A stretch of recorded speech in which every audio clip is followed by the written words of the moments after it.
Maharashtra today 24 news सत्य परिस्थितीचा सविस्तर आढावा।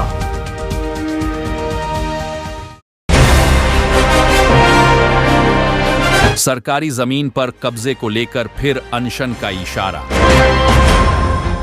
पिछले दिनों शहर के सर्वे नंबर 553/1/AB सरकारी जमीन पर प्लॉटिंग बेचने को लेकर सामाजिक संगठन तथा ह्यूमन राइट्स के कार्यकर्ता अनशन को बैठे थे, जिसके चलते जिला प्रशासन के जायक, वाड़ी वन विभाग तथा अन्य अधिकारियों ने कार्यवाही का आश्वासन देकर अनशन को अस्थायी रूप से स्थगित किया था। किंतु 2 दिन का समय होने के बावजूद संबंधित जायक, वाड़ी विभाग, महावितरण कंपनी तथा वन विभाग की ओर से कोई भी कार्यवाही नहीं होने से संबंधित संगठनों के पदाधिकारियों ने फिर जिला प्रशासन को लिखित पत्र देकर अनशन का इशारा दिया। देखते हैं जिला प्रशासन इस मामले को लेकर क्या कार्यवाही करता है। महाराष्ट्र टुडे के लिए ब्यूरो रिपोर्ट, परभणी, महाराष्ट्र।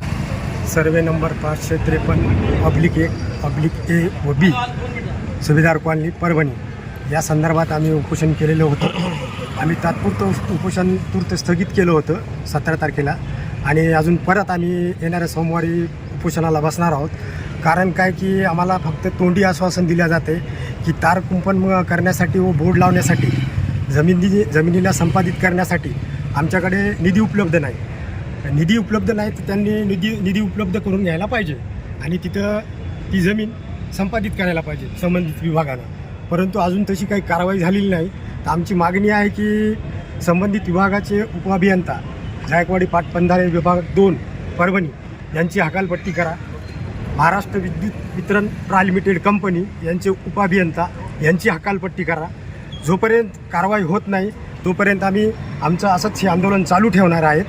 आणि याबाबत अशी चर्चा ऐकण्यात आलेली आहे की काही आर्थिक देवाणघेवाण झालेली आहे, त्यामध्ये आमचा कुठलाही संबंध नाही आणि आम्ही त्याबाबत काही जिम्मेदार नाही।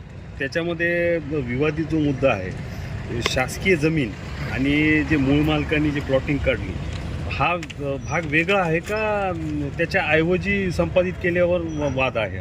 मूळ मालकाची जी मूळ जमीन आहे आणि त्यांचं जे क्षेत्रफळ आहे त्या जमिनीशी आमचा कुठलाही वाद नाही। मूळ क्षेत्रफळाशी कुठलाही वाद नाही। मूळ मालकाशी मूळ क्षेत्रफळ असलेला आणि त्या ठिकाणी जी प्लॉटिंग विकल्या चालली त्याबाबत आमचा कुठलाही वाद नाही।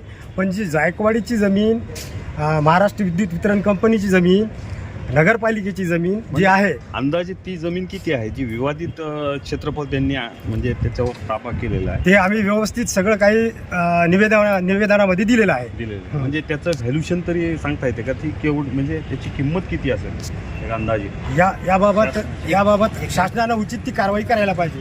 काय व्हॅल्युएशन आहे, काय नाही, किती प्लॉट विकल्या गेले, किती नोटऱ्या करून दिल्या गेल्या, हे सगळं शासनाचं काम आहे। हे उपोषण आहे ते काय म्हणून उठवलं गेलं? आमचं उपोषण आम्हाला तोंडी आश्वासन दिलं की आम्ही कारवाई करत आहोत, परंतु आम्हाला त्यांच्या तोंडी आश्वासनावर विश्वास नाही, म्हणून आम्ही पुन्हा अजून सोमवारी उपोषणाला बसणार आहोत। सोमवारपर्यंत तुम्ही वाट पाहणार आहात, तितका वेळ दिला आम्ही त्यांना। सोमवारी तुम्ही उपोषण करणार? संबंधित अधिकारी याच्याबद्दल जे बी असतील त्यांनी याच्यावर तात्काळ ॲक्शन नाही घेतली तर त्यांची हकालपट्टी तर व्हायलाच पाहिजे, नाही तर मग आम्ही जेल भरो आंदोलन किंवा काळे फसवा आंदोलन करणार। सर्वे नंबर 553/1A में जो सरकारी जो ज़मीन है, तो अधिकारी कर्मचारी जो अभी इसके ऊपर जो निर्णय नहीं लिया है, इस पर जब निर्णय लेंगे, जब इंसाफ मिलेगा तो हम उपोषण को जब तक बैठेंगे, नहीं तो हम उपोषण हमारा कंटिन्यू चलेगा। अभी आपको जो उपोषण जो तुरंत स्थगित करे टेम्पररी, तो क्या बोल के आपको ये स्थगित करे?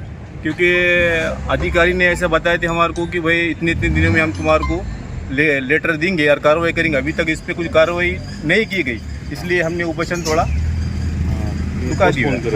हाँ, इसके बाद हम कंटिन्यू करेंगे।